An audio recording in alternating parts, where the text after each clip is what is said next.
no nosso evento. Chamamos para palestrante Alice Ruiz, escritora, poetisa, compositora. Ela vai escrever sobre 3 temas: 3 jeitos de fazer poesia, haikai e poesia cantada. Por favor. Essa expressão 3 jeitos de poesia, eu escolhi primeiro pela sonoridade que lembra 3 jeitos de poesia. E, em segundo lugar, porque eu pratico 3 jeitos de poesia. Poesia, vamos dizer, dita ocidental, a poesia de origem oriental, que é o haikai, e a poesia na letra de música, que, enfim, isso é uma discussão já antiga no Brasil, se a letra de música é ou não é poesia, mas, a princípio, seja ou não poesia, eu acho que a letra de música tem que ser poética. E aí eu quero discorrer um pouco sobre isso. Mas eu não escolhi esses 3 temas só porque eu os pratico, e sim porque me parece que, no momento, no Brasil, são 3 gêneros fortíssimos da nossa poesia. Então é interessante discorrer sobre as diferenças entre eles. Não sei se esse atalho foi para mim ou foi lá fora, mas... eu acho que preciso falar só um pouquinho de mim, porque, afinal de contas, eu estou numa cidade altamente poética. Quando entramos ontem, já a poesia se espalhava pelo chão, pelas árvores, a cidade está tomada pela poesia, parece que as pessoas da cidade também. E a gente nunca sabe como é que a gente... o quanto a gente é poeta, se a gente é poeta. Muitas vezes a poesia nos acontece como uma surpresa, de repente, embora evidentemente ela já estivesse lá. Quando eu era menina, na escola, se ensinava, quando se ensinava poesia, era Olavo Bilac, Castro Alves, Júlio Sallusti, enfim, grandes poetas, inegavelmente, porém, eu ouvia aquilo e dizia que eu não gostava de poesia. E jamais, na época, imaginei que seria poeta. Na verdade, eu não sabia que eu já era. Eu já escrevi umas coisas pequenas, principalmente sobre a natureza, e nem de longe imaginava que aquilo fosse poesia, porque a poesia que me era apresentada não tinha nada a ver com aquilo.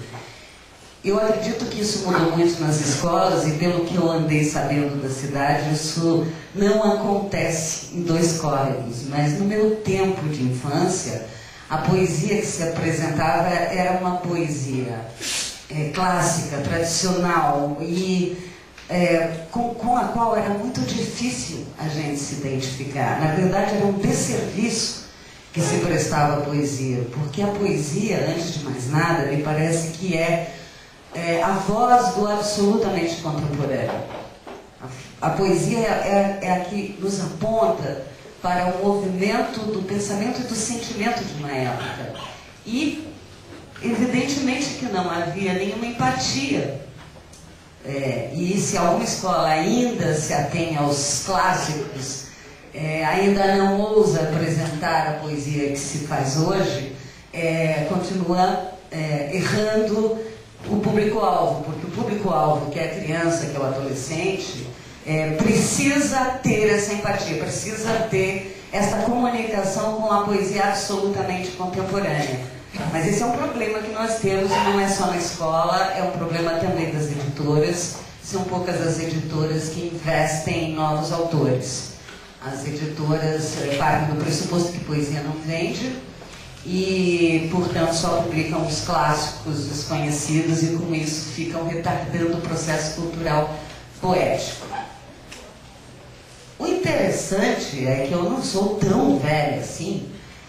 Naquela época já tinha, evidentemente, acontecido a Semana de 22, já tinha acontecido a geração de 45, Já tinha acontecido a poesia concreta, quer dizer, a poesia brasileira, ela já tinha passado por um processo de libertação de formas rígidas, como o soneto, da métrica exata, da exigência de rimas. Na verdade, o que tinha sobrado era o ritmo. O ritmo é que esse não dá para abrir mão. Se a poesia não tiver ritmo, não é poesia. Mas as outras características da poesia podem ou não ser usadas.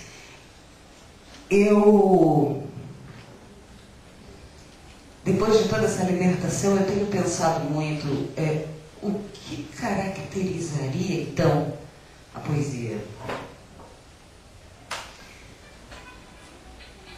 Já me ocorreu muita coisa. Já me aconteceu, me ocorreu que a poesia talvez possa ser um jeito raro de dizer o simples. E também me ocorreu que a poesia pode ser um jeito simples de dizer o raro. Antes de mais nada, um poema tem que ter ideia. Lê-se e ouve-se muita coisa autodenominada poesia, para sempre autodenominada poesia, que é catarse, que é um desabafo pessoal, mas que não te provoca a pensar, não te provoca sensações, não te provoca um outro olhar. E talvez a poesia seja também, eu fico cheia de talvez, porque acho que nenhum de nós sabe o que é poesia. A gente sabe o que não é poesia, mas quando você se defronta com uma coisa autodenominada poesia, mas que não é poesia, você sabe. Mas dizer o que é poesia é complicado. Mas se ela não tiver ideia, se ela for apenas um reflexo do óbvio, evidentemente que não é poesia, mesmo estando empilhada em versos. Com certeza não é. E ela não pode, por exemplo, estar fechada no indivíduo que a comete. Não pode ser uma catarse. Ela tem que ter universalidade. Eu acho que para ser poeta nós precisamos... tem dois trabalhos que nós temos que fazer fundamentais para que nós sejamos bons instrumentos, porque qualquer profissão necessita de trabalho, necessita de aprendizado, necessita de exercício. Os dois exercícios fundamentais, eu acho que para você ser bom poeta, são... eu vou falar um antes do outro, mas eu acho que eles acontecem simultaneamente.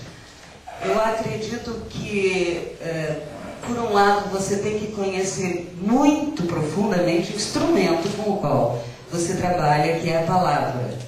E aí eu quero voltar à infância, porque eu falava que quando eu era menina eu dizia que eu não gostava de poesia.